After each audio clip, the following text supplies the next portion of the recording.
Welcome back. The market is about to open and Bitcoin has made a V-shaped recovery from last night. As you can see, we're starting out the day right under $90,000.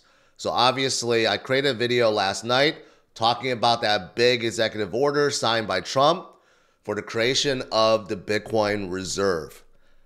A lot of people didn't like it. We saw Bitcoin drop down from $90,000 all the way down to $84,000 before we started recovering back up.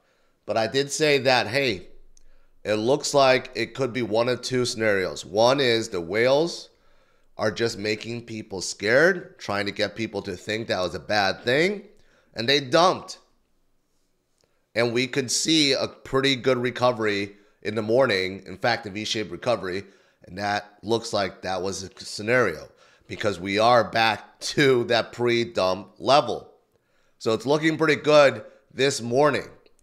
And the U.S. market overall is looking decent this morning, not in the red, even though we did get a payroll report that shows that, hey, last month we added less jobs than expected. That's not a surprise considering we got some news yesterday about overall layoffs and how that was more than expected. So obviously adding jobs should be less than expected, right? So I think Wall Street, kind of expected this already. So it's looking okay, not deep in the red. But, today is all Bitcoin, right? Because besides the executive order that established a strategic reserve, we also have a digital asset stockpile. So in case you guys didn't watch the video from last night, please do so you get caught up with everything. But besides what was announced last night, there's something big that's happening today, right? And what happens today could even be bigger, much bigger. But we'll see.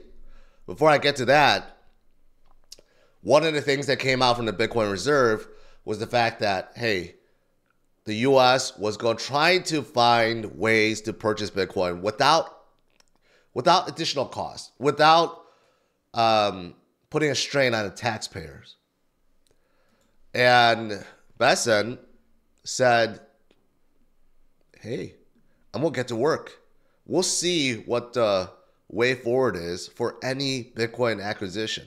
So it's going to be a little bit challenging to buy Bitcoin without actually spending any money. But you know who's a master at that? Mr. Saylor.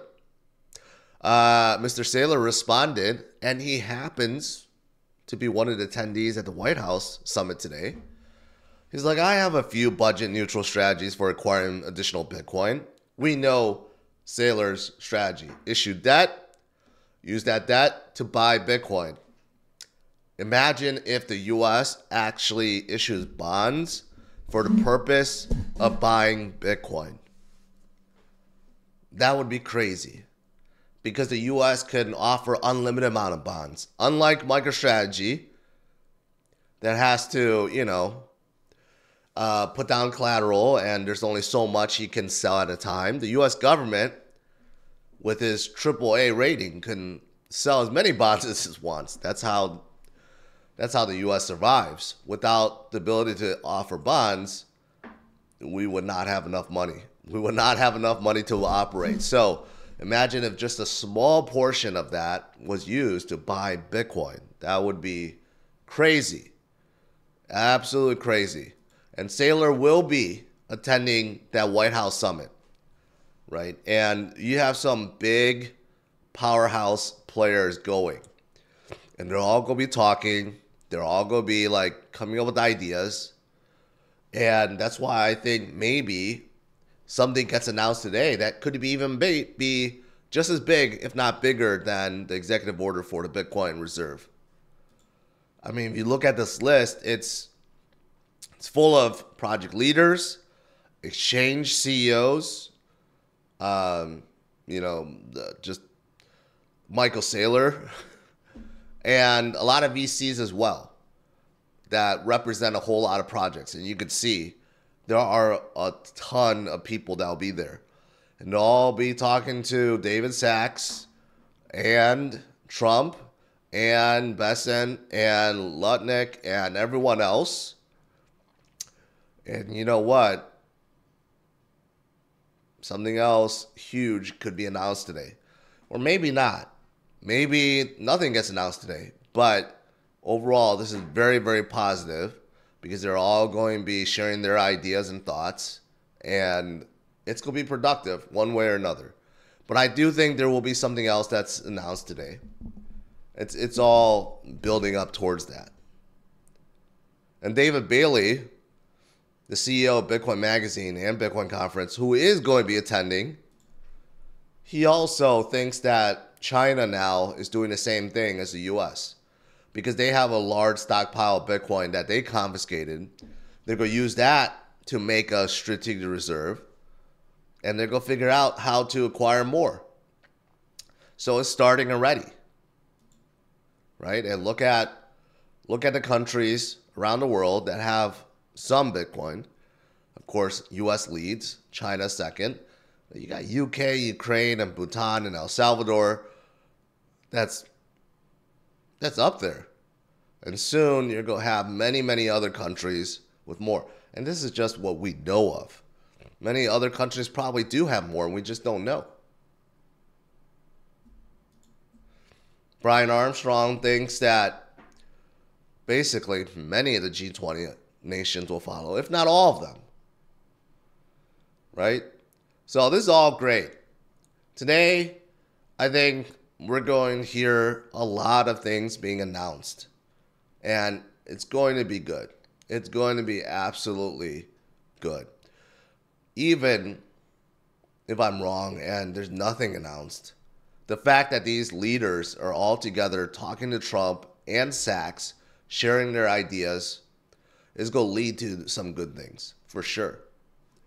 That is why Bitcoin, is coming back up from its bottom. Even though the market is still very volatile, there's still a lot of tariff scariness out there, a lot of FUD out there. But what I've been telling you guys is this. Always think about the other side, right? Are there people on the other side buying? And there definitely is. There are a lot of big whales and institutions that are loading up. They may be the ones that are manipulating the market, like that sudden drop that we saw last night. It didn't make a whole lot of sense, but it happened, right? Think about who benefits from those drops. Who's causing them? People that want to load up. Okay, so if you look at the data, whales are loading up, and that's never going to stop. And as countries start adopting, as states and bigger institutions continue to load up, there's just not enough to go around, guys. There's not enough to go around. So that's why I always say, don't fall for a FUD, fear, uncertainty, and doubt. Stay the course. Continue to hodl and DCA. That's it. That's the right path. Just look at what's happening in the United States. And even if you're not in the United States, right? It doesn't matter. Crypto is moving forward. Every country around the world, every bank around the world, every financial institution around the world is turning pro-crypto, pro-blockchain, pro-Bitcoin in some way or another, right? You just have to read the room. The room is getting brighter.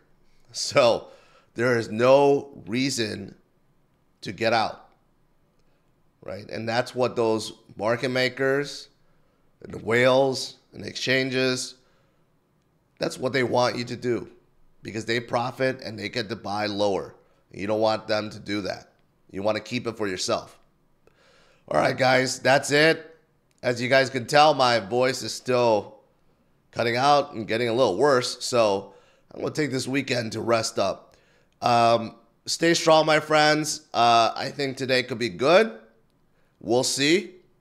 And we'll see how it goes this weekend as well. All right? Smash the like, subscribe to the channel, and have a good one. Bye-bye.